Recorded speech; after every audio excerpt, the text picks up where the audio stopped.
Lorenzo recently took a photograph with the Attorney General, Jeff Sessions. He said he was proud to host Sessions at his restaurant, which is called El Tiempo Cantina. Lorenzo didn't endorse Sessions' politics. He just said he was happy to serve a prominent American. But that was too far. Now the restaurant is being barraged with calls for a boycott, and Spanish-language channel Univision is leading the attack. Enrique Acevedo is an anchor over at Univision, and he joins us tonight. Enrique, thanks a lot for coming on. Of course, always a pleasure. I misread this whole thing. I thought you guys were a news network. I didn't know that you were enforcers of ethnic solidarity, but you are. So your job is to make certain that if a Hispanic in America steps out of line, that you pummel him and make sure he gets back into the herd. Is that how you see your job as a journalist?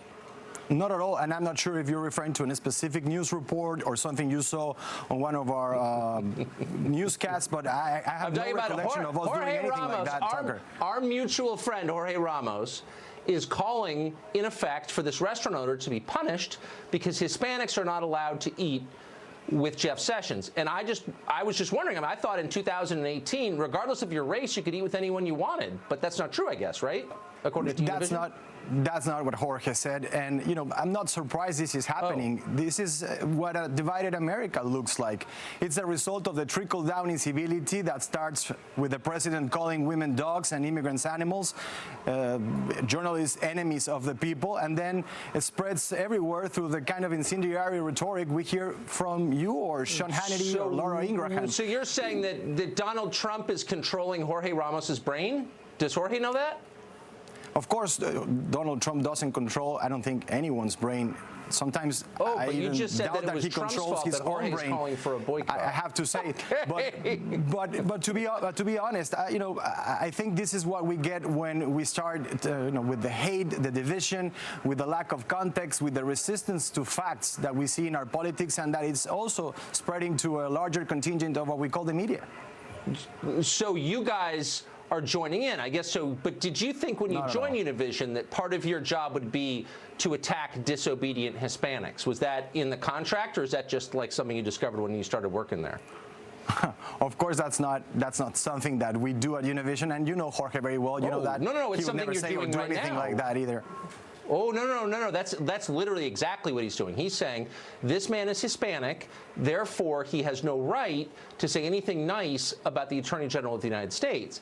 If this guy was African American or Asian or white, it wouldn't be a big deal, but he's Hispanic, therefore he's not allowed to because Univision decides what Hispanics are allowed to do. That's kind of a weird position for a news network, don't you think?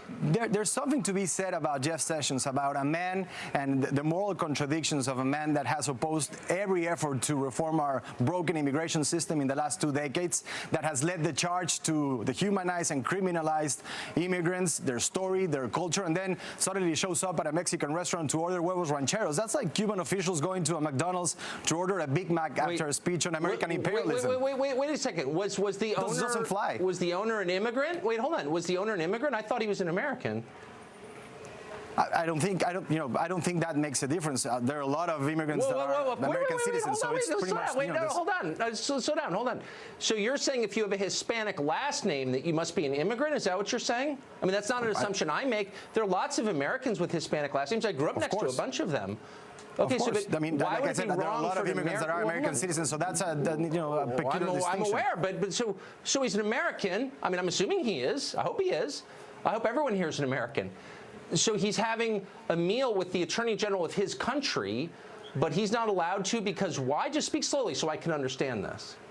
I didn't say he's not allowed. Of course he's allowed, and I think every restaurant should serve their clients, and we shouldn't. You know, I'm one of those people who doesn't believe in public shaming and in this type of behavior when we see a public official. It doesn't matter if you don't agree with his politics or with the administration that he works for. I actually think that we should all be for civility. But this is what a divided America looks like. This is what I'm sorry to say, shows like yours or Sean Hannity's are feeding.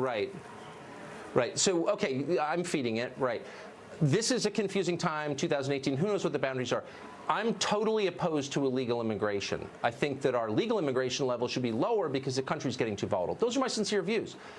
I also like Mexican food since I grew up on the Mexican border. Should I be allowed to eat Mexican food? No. You know, this is, I think, what people are pointing out, the contradiction of attacking someone's culture, someone's story, and then celebrating their food and celebrating part of what they find convenient to celebrate about their story. What, you think you own tacos now or something? I love this. It's so crazy. No one does, by the way. Oh, really? Because it sounds like you feel like you own tacos. No. I feel like I do. I feel like they're an American food, and I'm going to keep eating them, even though I agree with Jeff Sessions. I'm glad you do. No, and I think everyone should. Tacos, guacamole, and we should all celebrate each other's cultures. We feed off each other. It's what makes us each other's cultures. It's an American diverse food. and stronger. Feeding off each other's cultures, borrowing from each other's cultures, learning from each other's cultures. I'm from San Diego, man. Those are my tacos. Mine. Right. Anyway, thank you. Great to see you.